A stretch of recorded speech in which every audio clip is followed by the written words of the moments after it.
Eh bien, bonjour, l'objectif de cette vidéo est de vous présenter la notion de racine carrée. On va commencer par la définition. Alors, la racine carrée d'un nombre réel positif est l'unique nombre réel positif qui, élevé au carré, donne ce nombre. En fait, quel que soit le nombre réel A positif, on a donc ce qu'on va appeler la règle R0, racine carrée de A, le tout au carré, qui va nous donner A. D'après la définition, racine carrée de A, c'est un nombre qui est positif. Élevé au carré, ça va nous donner A. A est un nombre aussi qui est positif. Si on fait un peu de vocabulaire, ce symbole de la racine carrée, on appelle ça le radical. Et ce qui se trouve sous le symbole, c'est-à-dire ici le nombre A, on appelle ça le radicande. Voilà. Alors, exemple, racine carrée de 9, c'est un nombre qui est positif, qui, élevé au carré, va nous donner 9. 9 est bien un nombre positif. On peut rajouter que racine carrée de 0, d'après la définition, est donc égale à 0. De même que racine carrée de 1, d'après la définition, est égale à 1. On va faire maintenant quelques remarques. Si je pars de la règle R0, donc si A est supérieur ou égal à 0, A est positif, alors racine carrée de A, le tout au carré, est égal à A. Mais on peut dire aussi que A, c'est égal à racine carrée de A au carré. Pourquoi? Si je repars de la définition de la racine carrée, je rappelle, la racine carrée d'un nombre réel positif est l'unique nombre réel positif qui, élevé au carré, donne ce nombre. J'ai ici donc A carré, qui est un nombre réel qui est positif. Racine carrée de A au carré, c'est un nombre réel qui est positif aussi. Et c'est donc l'unique nombre réel positif qui, élevé au carré, me donne ce nombre, c'est-à-dire me donne le radicande. J'obtiens donc ici A carré. Mais je sais aussi que A, le tout élevé au carré, ça me donne aussi A carré. Or, comme la racine carrée d'un nombre réel positif, c'est l'unique nombre réel positif, qui élevé au carré donne ce nombre, on peut donc en déduire que racine carrée de A au carré est bien égale à A. Il n'y a pas de souci. Si on voit, on peut regarder par exemple, si je prends racine carrée de 5, le tout élevé au carré, d'après la définition, ça va me donner 5, puisque A est égal à 5 dans mon exemple. Et je peux aussi dire que c'est égal à racine carrée de 5 au carré, c'est-à-dire racine carrée de 25. En effet, racine carrée de 25, si je prends ici racine carrée de 25, je l'élève au carré, alors racine carrée de 25, c'est égal à 5, donc ça nous fait 5 au carré, 5 au carré, ça nous donne bien 25.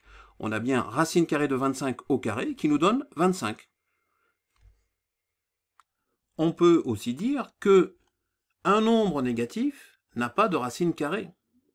En effet, en imaginant que cela puisse exister, je prends racine carrée de moins 3. Je multiplie racine carrée de moins 3 par racine carrée de moins 3. C'est-à-dire, j'effectue racine carrée de moins 3 au carré. D'après la définition de la racine carrée, cela nous donne moins 3. On se retrouve donc devant une situation qui est un peu paradoxale. Le produit de deux nombres identiques me donne un nombre négatif. Or, si ces deux nombres étaient positifs, eh bien positif multiplié par positif, normalement c'est la définition de la racine carrée, eh bien ça va me donner un nombre positif. Or ici, j'ai un nombre qui est négatif. Et en supposant que la définition de la racine carrée, on pouvait l'agrandir, l'améliorer en disant pourquoi ça ne serait pas négatif, eh bien là aussi on aurait un problème, puisque négatif multiplié par négatif, ça me donnerait quelque chose automatiquement de positif. Donc quel que soit le signe de la racine carrée, on se retrouverait face à une contradiction, c'est-à-dire que le produit de deux nombres de signes donc identiques, deux nombres identiques, donc de même signe, me donnerait quelque chose de négatif. Donc c'est impossible. On ne peut pas donc avoir de racine carrée de nombres négatifs. Cela est impossible. Alors maintenant, pour a qui est négatif, inférieur ou égal à 0, on a la propriété suivante, qui est une conséquence de la définition. On a ainsi la règle R'0, qui nous dit que si a est inférieur ou égal à 0, alors racine carrée de a carré, c'est égal à moins a. On est quand même rassuré, puisque si a est négatif, si a est négatif, on est d'accord que moins a devient positif. Donc on a toujours une racine carrée qui est positive. On n'est pas en contradiction avec la définition. Alors, démonstration. En effet, dans ce cas, on a a négatif, donc moins a positif, supérieur ou égal à 0. Moins a au carré, le tout au carré, c'est égal à moins 1 au carré multiplié par a au carré. En effet, on est d'accord pour dire que moins a, c'est moins 1 multiplié par a.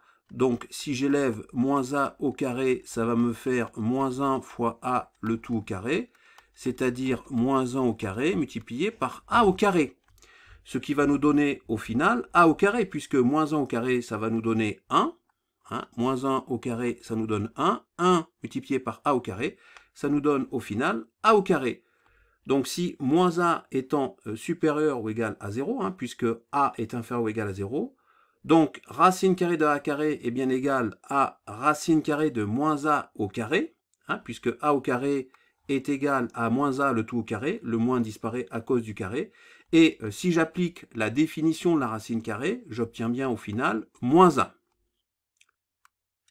Alors, exemple, racine carrée de moins 5 le tout au carré, c'est donc égal à racine carrée de 5 au carré.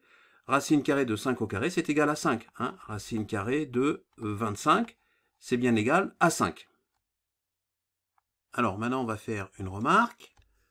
On appelle valeur absolue d'un nombre réel a la distance entre a et 0. On la note, valeur absolue de a, c'est-à-dire le nombre a entre deux barres verticales. Si a est supérieur ou égal à 0, si a est positif, alors valeur absolue de a est égale à a. Si a est négatif, valeur absolue de a est égale à moins 1. On va voir quelques exemples. Eh bien, ici, valeur absolue de 5. Alors, valeur absolue de 5. Ici, a est égal à 5. A est un nombre positif, donc sa valeur absolue est égale à a, c'est-à-dire c'est égal à 5. Lorsque je prends moins 8, donc valeur absolue de moins 8, ici a est égal à moins 8, il est donc négatif, sa valeur absolue est égale à moins 1, c'est-à-dire moins 8, c'est-à-dire plus 8. Or, comme une valeur absolue, en fait, c'est une distance entre a et 0, une distance étant toujours positive, une valeur absolue, c'est toujours positif.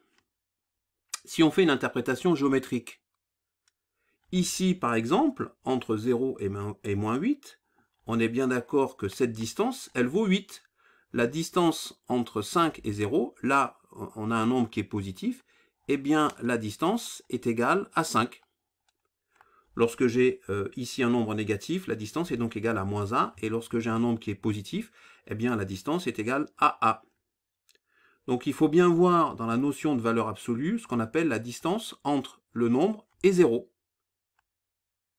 Je peux donc faire la synthèse des deux règles que l'on a vues précédemment, c'est-à-dire R0 et R0', en disant que quel que soit le nombre réel A, qu'il soit positif ou négatif, eh bien je vais donc avoir racine carrée de A carré qui est égale à valeur absolue de A.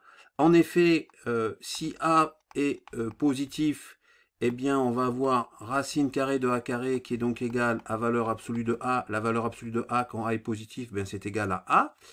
Et si a est négatif, je vais donc avoir racine carrée de a carré qui est égale à valeur absolue de a. Et quand a est négatif, valeur absolue de a, c'est égal à moins a.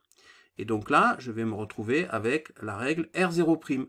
Donc une façon de rassembler ces deux règles, c'est d'obtenir ici, de donner la formule unique, qui est de dire que racine carrée de a carré est donc égale à valeur absolue de a.